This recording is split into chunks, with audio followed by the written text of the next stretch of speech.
Chapter 19. Investigation. John, did you see the news? Of course not. You're at work. Oh my God. Jean-Paul's dead, she said loudly. Dead? What do you mean? Somebody shot him. It was too close to home for Daniela. One of her grandparents had died, but that was her only experience with death. This was now her second. John put his elbow on his desk, hand on his forehead, and stared blankly in front of him with the phone held to his ear. Damn, it's on the news. Daniela knows. It was not clear what he was thinking. What did he expect? He had just killed somebody. Somebody just shot Jean-Paul? He asked, feigning surprise. Yes, I just saw it on the news. That's awful. Yes, it is. But there's nothing we can do about it. I'm telling you, you have to be careful with the friends you keep. Do you think it was somebody he knew? Where was it? In this apartment. Yes, I do. Who'd do such a thing? It's awful. You can't take somebody's life, no matter what. Daniela, let's wait and see. We need more information. We don't know what happened or why. As awful as it is, let's wait. Okay? You're right. Okay. It's still awful. Yes, it is.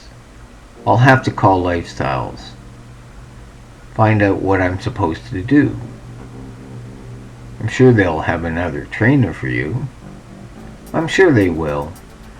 I wonder about the time. I was going at a time that was good for me. I guess I'll have to wait and see. That's a funny reaction, she thought. There's nothing more you can do, dear. Probably not. What are you going to do today? Daniela asked. There are a couple of things I need to do, but the most important one is to get my roofing flyer out. I have to follow up on that job I bid on too. It slipped my mind yesterday. That's peculiar too, she thought. That's twice now. It'd be nice to land that one too. Everything is under control for the move. I think so. I was thinking about ordering the prints today. If they have them in stock, I'll get them to frame and put them away. We can put them here. It'd be easier. It'll make the move easier. I wonder if there's any stores at the new place that we can put things in. I'll call. That's a good idea. If they have any, I'd get the plants too. It doesn't matter. Put the plants here. We're getting movers. Well, that's what I'm doing today. Maybe we can have lunch. I would like that, but I don't know. Can you call back and let's say... He hesitated while he thought. He looked at the clock on the wall. 2 hours? Of course I can. I'd love to have lunch with you. Okay, I'll talk to you then. Bye. Bye. Talking to John always did this to her. She was once again calm, comfortable, and secure. Damn it, he thought. Of course it's on the news. It's not going to go away by itself. It's not every day there's a murder in Sudbury. John didn't know what had overcome him. He had lost it. Jeanette had died half a year ago. One would think she had paid the ultimate price for her indiscretion. John had poisoned her. Now, he had shot the man she had an affair with. He didn't know what he was going to do. He didn't know why he had done it. don't you lose complete control when you go in a fit of rage? This was his dilemma. It was premeditated. He couldn't deny that. He had staked Jean-Paul's place out. He had bought a gun. He had met him. But for all these recent events, something was driving him. Driving him to do things that would be otherwise unthinkable to him. So how could it be called premeditated? He didn't know. He did know that he had shot Jean-Paul. Why? Because he had disrespected his former wife. Unbelievable. As unbelievable as it was, it had happened, and John needed to find ways to minimize its impact on the rest of his life. Preferably, he wished it hadn't happened, but it had. Now, he just wanted it to go away as if it hadn't. He regretted what he had done. He should never have done it. With all this clouding his mind, he still needed to make sure JT's and the success of the firm remained above it all and his number one priority. If he could step back from himself, he would have recognized an inconsistency in what he was doing, in what he was feeling. He was ecstatic about seeing Daniela. She was gorgeous, understanding, intelligent. She had way too many qualities to list here. Yet, he had just murdered Jean-Paul for speaking badly about his former wife. And the success of his firm was playing a very important role in his life. Deep down inside, he knew the firm's success was only important because it fed his ego. Before its success was important because it sustained a lifestyle for his family, and Jeanette had been included in that. He had to focus. He had to get on with work. He went to get another cup of coffee. Standing at the machine, he looked down at his watch. It was time to call the Thompsons to see if they had decided on JT's bid yet. He went back to his office and picked up the phone. He dialed their number. "Mr. Thompson?" "Yes.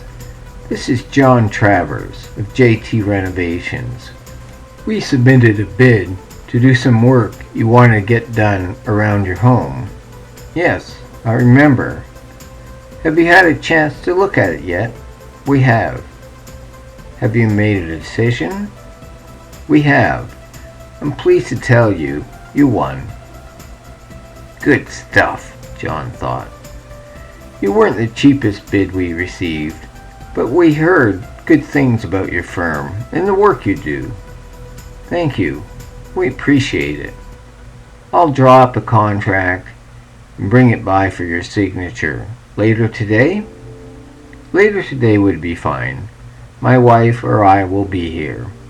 Thank you again. We appreciate it. See you later. Goodbye. Goodbye. Another one. 2 for 2. John was happy. No, he was more than happy. He was delighted. This helped him take his mind off what he had done and refocus on JT's success. The last 2 bids he had put in both worked out. He wanted to tell Daniela, but thought better of it. He decided they would have lunch together and he would tell her then. He had to drop the flyers off too. He had made up 100 of them. Having had a little time to think about it more, he decided he would leave everything as he had with Daniela for now. And upon further reflection, no, I don't have enough time. I'll call Daniela now and tell her I'm too busy to have lunch. I'll suggest tomorrow. He picked up the phone and dialed her. "Hi, Daniela. Hi, John. I won't be able to have lunch with you today. I have way too much here to do at the office. I understand. I just found out that we got that Thompson's bid. He said we weren't the cheapest, but that he had heard good things about the work we do. I'm really happy. You should be. I'm so proud of you. I think we can do lunch tomorrow, though. Are you free? I'd like that. I'll call you later in the day, and we'll make arrangements, okay? Okay. Talk to you then. And she repeated, I'm so proud of you. Little did she know. Bye. Bye. John got up from his desk, picked a bundle of flyers up, and went outside.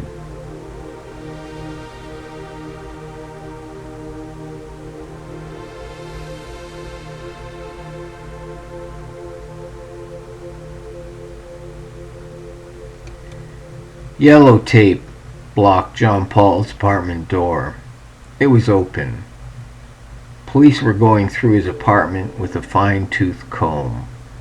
They were collecting evidence and putting it in evidence bags. Fingerprint powder could be seen everywhere. There are no signs of a break-in, Officer Flynn said. No, there aren't. Detectives Flynn and Di Carpaccio were investigating Jean Paul's murder. It's as if the murderer was invited in. Did you get any prints? They're all over the place. They all look the same, though. They're probably his. Any prints that are different? No, not yet. Well, what do we have here?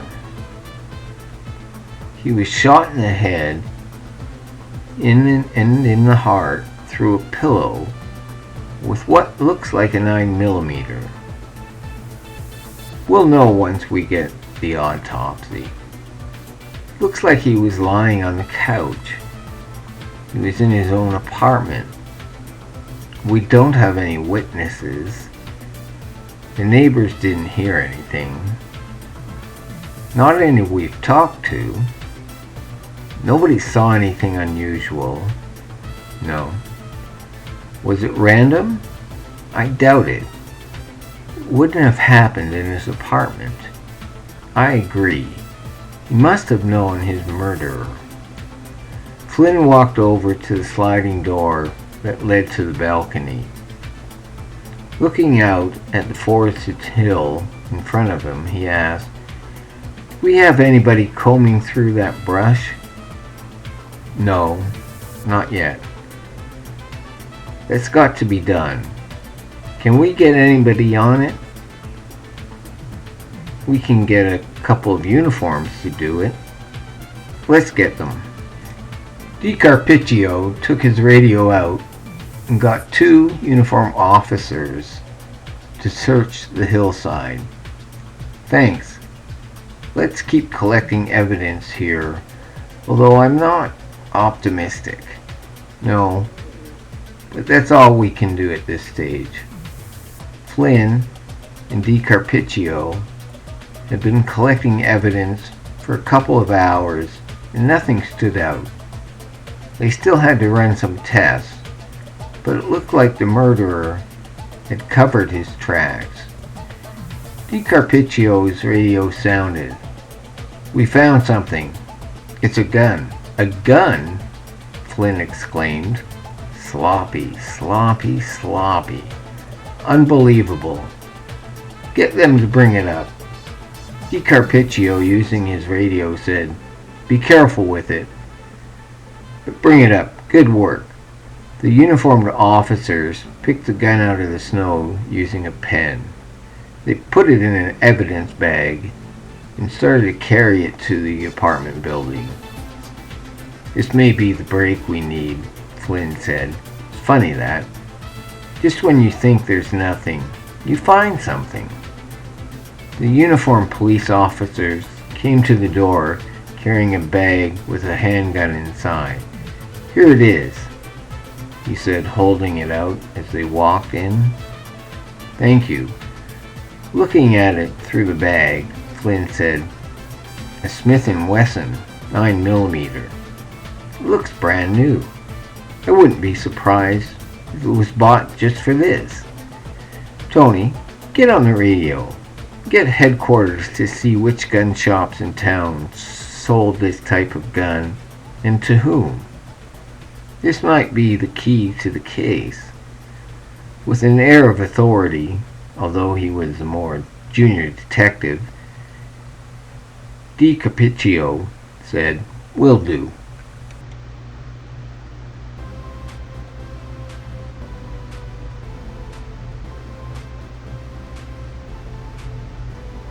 John had delivered all the flyers. He had delivered 50 to the older areas of New Sudbury and 50 to the Donovan. So far, this day was going well. He still needed to bring the contract by the Thompson household and have it signed. It looked good for JT Renovations. The flyers had been delivered, and JT's was sure to get some work from that. John only needed a few of them to come through. Word of mouth would get him more. Unlike last summer, he felt JT's would be doing some indoor work this summer as well. It would just continue on its own. He didn't believe he needed to do anything. He felt it was a self-sustaining mode. He looked at the clock on the wall. It was time to drop the Thompson contract off. He would be home by 5. He could let Maria go early. Once he modified his template, he printed and saved the Thompson contract. He went to the printer and took the 2 copies out, one for himself and one for the Thompsons. He put them in his briefcase and went out to his truck. He drove to the Thompson home. He walked to the side door and rang the bell. The door opened. "Mr. Travers, come in." "John, please. We'll see one another a number of times over the next month or 2. Okay, John. Please call me Bill. My wife's name is Helen. Can I get you a coffee? Please, I'd love one. That machine at work works. But I have to say, you don't get the best coffee out of it, but it works." John took his boots off and followed Bill to the kitchen table. He put his briefcase down. "Please, have a seat." John sat down and reached into his briefcase to the copies of the contracts. He put them on the table. Bill poured 2 coffees and placed them on the table too. "Cream? Sugar?" "Cream, please." "Here you go," Bill said, handing him the cream. Sitting down across the table, "I brought 2 copies of the contract, one for you and one for us. Would you like to go through it?" "I would," Bill answered. "If you have any questions, feel free to ask, but I think you'll find it pretty clear." Bill read the contract. It was pretty self-explanatory, and he didn't have any questions. "I'll sign it." "Great," John said, reaching into his briefcase to get a pen. He handed it to Bill. "You'll notice that the start date says sometime during the week of April 2nd. That's only a scheduling thing. It should be April 3rd, but I don't know. It'll certainly be that week." "That's fine. Sometime that week is fine. Obviously, we'll call before we actually start. I'll be there. I'll need keys and things." "No problem." Bill signed the contracts and handed them back to John. John gave him one and put the other in his briefcase. "Do you think I can have another look At the areas? Not at all. We're in the kitchen. Follow me. The men went through the house. John didn't take any notes or anything. He just wanted to see the work areas again. Bill appreciated this attention to detail by the owner. They returned to the kitchen, shook hands, and John left. He went home. He pulled into his driveway. He stopped abruptly. His day had gone well. What he had done to Jean-Paul still hung over his head, but he was doing his best to forget about it. It wouldn't even have to have been done except for the disrespect Jean-Paul had shown. He shouldn't have said what he had said. He shouldn't have treated Jeanette like a common whore, because she wasn't that. If anything, she had made some mistakes. For all I know, it was me who made the mistakes. I guess we'll never know now. They're both gone. Good riddance. John opened the front door. Hi, I'm home. Hi, John. You're early. A little bit. John could hear Tammy calling, Daddy, Daddy, out. He called back. Hi, Johnny, Tammy. I'm home. We'll have supper together, okay? Okay, they answered back. John went to the kitchen to mix himself a rum and coke. He stood at the cutting board and reached for the rum in the cupboard, got a glass out, and put some ice in it. He added the rum, coke, and a squeeze of lime into it. Leaning on the counter, holding the rum and coke in his hand, he asked Maria, Is there enough dinner for me? There should be. I'll fry another pork chop when the time comes. It's what's on the stove and pork chops? Yes. There's some rice and Brussels sprouts on the stove. Turning, John lifted the lids to the pots on the stove. Looks good. I'll finish up here. You should go home. Maria left. They had a good relationship. John chipped in willingly when he could and stayed late from time to time. The flexibility of their relationship worked well for both of them. It was hard to say whether she had worked more hours than she was getting paid for or not. It didn't matter. They both enjoyed the flexibility. She couldn't complain. She was paid well. John sat at the kitchen table with his rum and coke. He sipped on it. He could hear the television from downstairs.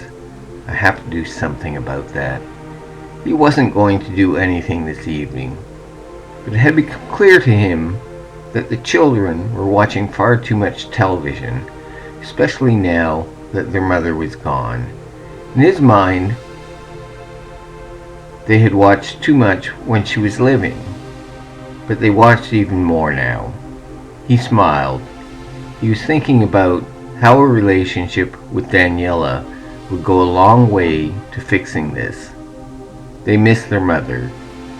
He and Daniela had made significant progress. He knew they had a ways to go, and so did she. But there was no denying that the children were coming around. He smiled again. Daniela was marvelous. She was so understanding for a woman her age. There weren't too many women her age that would jump into what he considered a less than ideal situation wholeheartedly. She had, and seemed to be enjoying it. He felt he was one lucky guy. John cooked the children dinner. They ate together, something the kids enjoyed enormously, something he enjoyed. It was too bad Jean-Paul had done and said what he had, but he had done those things, and as was consistent with John's beliefs, got what he deserved. His simplistic views on what was right and what was wrong had always worked for him in the past, and that was how he lived his life. He assumed it was always going to work for him. He did whatever was necessary to make things right. It may have taken months, but he was willing to put the time in. What he was doing for his children's sake was a testament to this.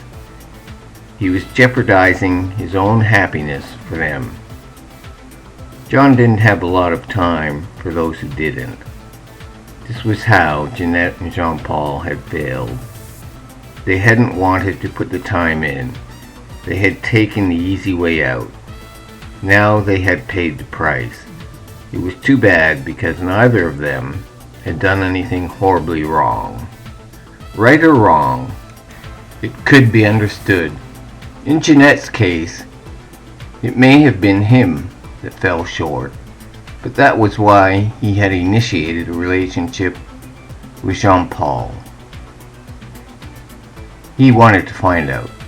Jeanette had simply succumbed to a basic need, and so had Jean-Paul.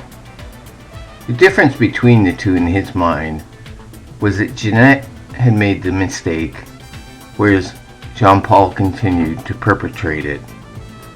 He wouldn't have said what he had said if he wasn't. Although John had misgivings about what he had done, he justified it.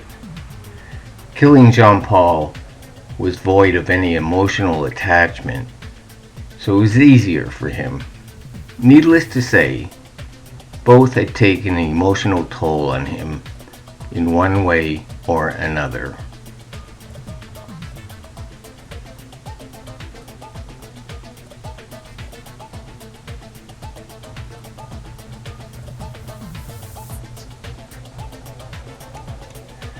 The police had found out that Shooter's Den had sold a Smith & Wesson 9mm to John Travers the very same day Jean-Paul had been killed. This didn't mean he had done it, but he had certainly made it to the suspects list, and it wasn't a very long list.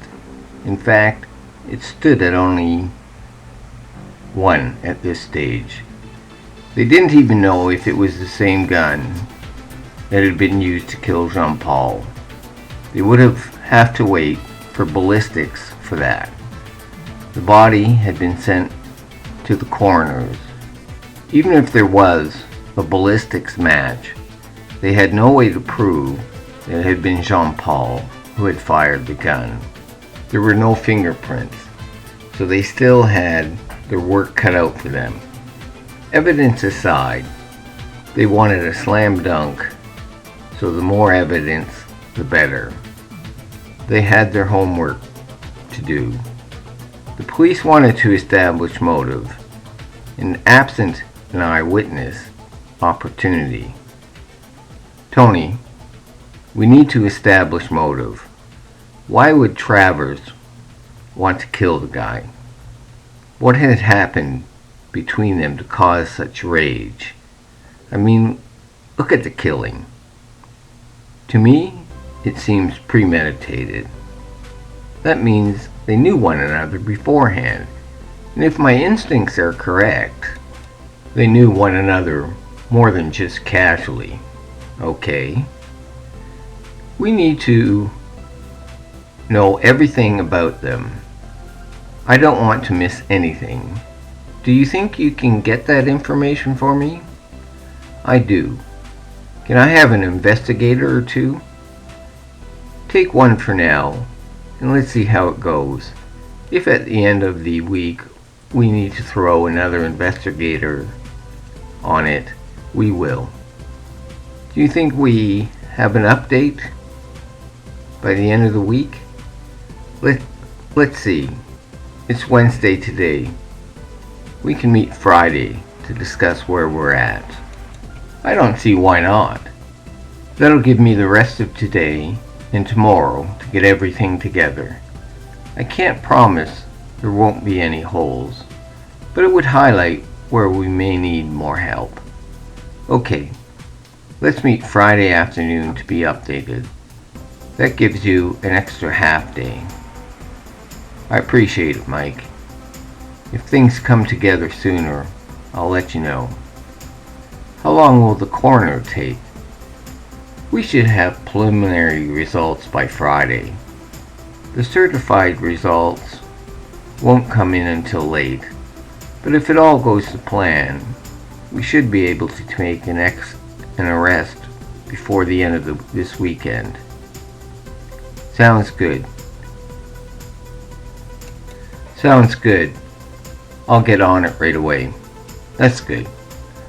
Friday afternoon came around quickly. Tony had compiled a lot of information. There was more than one connection between John and Jean-Paul. He would show what these were during the debriefing.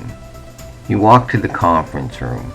Not only was Mike in there, but his boss was too. Come in, Tony. You've met our Deputy Police Chief Smith before. Deputy, sir. Tony nodded. Lieutenant, what do you have for us today?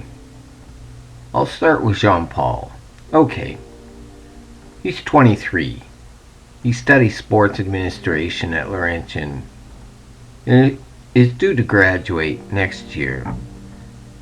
That puts him in his third year. His marks are above average, but no more than that. He works almost 40 hours a week at Lifestyles, a gym here in town. He's not seeing anyone, as far as I could tell. What about John Travers? He's 33. Was married, but his wife, Jeanette, died 6 months ago. He has 2 children, a boy of 5 or 6, and a girl of 4. The boy's name is John Jr., and the girl's name is Tammy. Travers has his own firm, JT's Renovations, and employs around 10 people. It fluctuates depending on the season. They've been in business for 10 years. Their lease is due, and the landlord says he doubts it will be renewed. It was for 10 years. As far as I can tell, he's seeing a woman of 23 years named Daniela Lake. She's not currently working and got her degree in business from Laurentian. She doesn't have any of her own children. Well done, Tony. Is there any link? Here's where it gets interesting. You might say tangled. I leave that to you. I'm only going to lay out what I've found out. That's what we want, Tony. Just lay out the facts. It gets a little complicated, so I'll make it as clear as possible. Appreciate that, Flynn said. Okay. Jean-Paul works almost 40 hours per week at Lifestyles. Jeanette, Travers' former wife, was a member there for years. Jean-Paul was a personal trainer. John Travers joined Lifestyles recently and requested that Jean-Paul be his trainer too. Travers has been a member for only a couple of weeks. So they knew one another? Yeah. In fact, they have had coffee together at the cafeteria a couple of times. Digging deeper, I found out they also went to the president to have drinks. The waiter recognized Jean-Paul, so they were friends? I don't know. I only know what happened. The server recognized Jean-Paul, not immediately, but after some time, and reintroduced himself. They started talking about how they had met. Apparently Jean-Paul had been meeting this hot woman there, but had disappeared. So had the woman.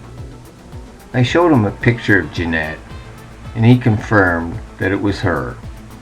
He also said that John excused himself to go to the washroom as soon as Jean-Paul and he started talking about the hot woman. Interesting. Do you think Jean-Paul and Jeanette had an affair? I don't know. That would be speculation, but it sounds like it. Interesting, Mike repeated. This could be a very tangled web. How did the former wife die? Natural causes. Was there an autopsy? No. She'd been to the doctors twice. Once she was prescribed antibiotics, and the next time antivirals. Did you talk to the doctor? Yes. What did the doctor say? He found the diagnosis confusing. If the antivirals didn't clear up whatever she had, he was going to order some more tests. That was after the antibiotics? Yes. Let's say she was being poisoned. Wouldn't that explain his confusion? It sounds like he was grappling at straws. Flynn said, rubbing his forehead. He was at a loss, too. This may be more complicated than we could have possibly imagined. Nice job, Tony. You only presented what you found. No more, no less. Now it's my turn. I will speculate. Let's say we're dealing with a severely deranged person. A person who seems completely normal if you just meet him. A person who runs his own company. Mike stood, scratching his head. May I use the board, Deputy? Certainly. Mike picked up a piece of chalk. He wrote Jeanette off to the right. He wrote Jean-Paul on the other side. He wrote John in two places. In the middle of Jean-Paul and Jeanette, both a little above their names and a little below their names. Below the John, at the bottom, he wrote lifestyles. Bear with me. We may have a very sick man who thinks he's in the clear, particularly as far as his ex-wife is concerned. He drew a line with two arrows linking Jeanette and Jean-Paul. Let's say they had an affair. What we heard from you, Tony, certainly points to that. They met at Lifestyles, with two curved lines, one going to Jean-Paul and the other one going to Jeanette. He added to the drawing. He now drew a straight line with two arrows at each end between Jeanette and John. They were married, but he killed her. He put an X on the line. John joins Lifestyle, but only to meet Jean-Paul, so he knows of their affair. Again, that is supported by what you said, Tony, about the server at the President. He draws a line between, with two arrows on each end, between John and Lifestyles. Jeanette is now dead. He crosses her off. He draws a dotted line between Jean-Paul and John. John, for some reason, wants to establish a relationship with Jean-Paul. We don't know why, but he obviously wants to. Now Jean-Paul is dead, and he crosses him off. I'm sorry, I only draw to help me think. It's clear to me what we have to get. And he circled the upper John a number of times. Him. He killed both of them. What do you think, Deputy? You might be right, Bill. But how do we prove it? Particularly his ex. I don't know. We'd have to exhume her body. But let's not go there yet. We'll have evidence soon, which should prove he killed Jean-Paul, assuming he did it. And I'd be surprised if he didn't. I think he did. So do I. Well, let's arrest him then. Let's get this monster off the street. We can get him on the first charge while we think about exhuming the body. If we get him for killing Jean-Paul, he's gone for life. He may not even be eligible for parole. If he is, we can reconsider exhuming her body. But I'm inclined to let her rest in peace at this point. Give me the go-ahead, Deputy. Let's get this sicko off the street. He's perverted. He may be the worst kind. Someone you trust until it's too late. Arrest him. Gladly.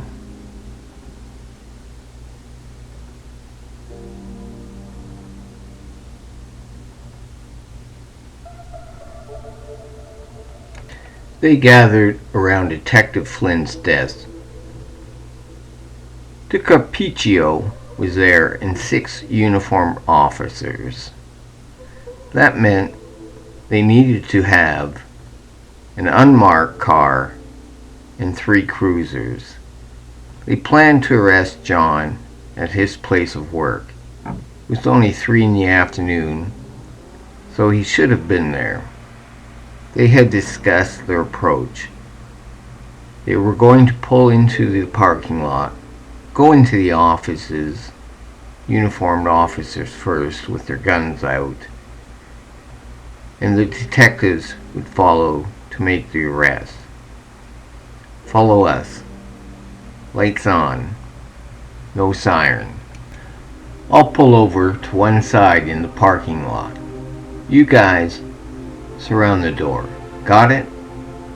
The uniformed officers nodded their heads, not saying a word. Let's go. They marched outside and got in their cars. Flynn led the way. The marked police cars had their lights on. They, led by Flynn's car, left the station. De Carpiccio said into his radio, "We'll need sirens to turn left onto Paris. We might need them again at Kathleen." And they went left to head north on Paris. Turning left on Kathleen was easy. They managed to get a flashing green light. They followed Flynn into JT's renovations. Flynn pulled his car over to the far right. The cruisers parked in front of the doors. Everyone jumped out of the cars. The uniformed officers readied their guns.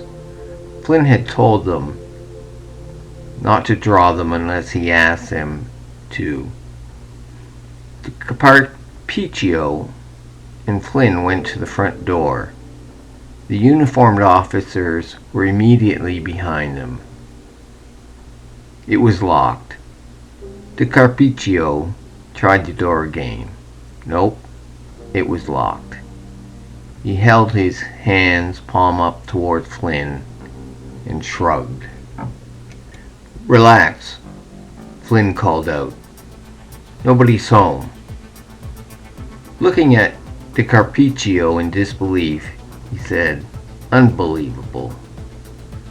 What are we going to do now?" Both men looked at the door and sighed. "Let's go over by the car and discuss our next move," he said, taking De Carpiccio by the shoulder. They went over to the car. They didn't want to, but it was their logical next choice. They would have to do it at his home. The cars retraced their previous route until they had to turn right to Snob Hill. They went to his house and the marked cars blocked the driveway. Putting his hand up to halt the uniformed officers at the end of the driveway, Flynn and DiCarpiccio walked to the front door. DiCarpiccio rang the bell. Maria's head snapped upwards. She looked at her watch. Who could be here, she wondered. I'll be there in a moment, she called out. She stiffened when she opened the door and was greeted by two badges held high. Is John Travers here? No, he's not. May we come in? Flynn asked as he made his way into the door. Turning to DiCarpiccio, he said, tell them to go back to the station and wait for us. What's going on? Maria shouted, not at all understanding what possibly could be happening. We're here to arrest John Travers. Do you know where he is? At this hour? Work. No, ma'am. We just came from there. Then I don't know. You have no idea? No. Does he have a girlfriend? He sees a woman named Daniela. Her last name? Lake. Turning to DiCarpiccio, he said, radio that in. Daniela Lake. She came up during my investigation. I have her particulars on file. Don't worry, I'll handle it over the radio. Thanks, partner. Thanks, ma'am. We have to be going. But they didn't wait for her to finish and left to join the uniformed officers back at the station. They screeched to a stop just outside the police station on Brady Street. They ran inside to get the uniformed officers. Do you have the address? Yes. Let's go. Daniela's apartment building wasn't very far away. They made their way there. Flynn turned to DiCarpiccio on the way to Daniela's lobby and said, stay in the lobby with two guys. Keep your eyes peeled. He may run. I'll go upstairs with Mike. I'll stay downstairs. But I only need one other guy. You take Dave too. Okay, I have a bad feeling, Flynn said. I'm going to call for backup. Dispatch. This is Detective Flynn. We need some backup. You have the address? 3 black and whites. Fast. Real fast. Thanks. What's going on? John asked Daniela, who was looking at the ground from her apartment window. What are you talking about? What's wrong? You've been behaving bizarrely all afternoon. Just coming here is bizarre. You've been acting funny for a couple of days now. What's going on? Nothing. I have to go, he shouted, putting on his boots and grabbing his coat, going out the door. John, where are you going? She asked as he ran out the door. John, she yelled as he closed the door on her. Just then, her intercom went off. Hello, she answered with panic still evident in her voice. This is Detective Flynn. Is John Travers there with you? What is going on? He just ran out the door. Stay inside, miss. Lock your door. Don't answer it. We're here to arrest him for the murder of a trainer from Lifestyles. Jean-Paul? She asked. Yes, lock your door. Don't answer it. Is he armed? I don't think so. Don't shoot him, she said, her energy being replaced by a sinking feeling He had killed Jean-Paul. No wonder he was behaving so peculiarly. Backup arrived and screeched to a stop in front of the apartment building. The officers got out of their cars with their guns drawn. Flynn welcomed them. "One at each corner of the building.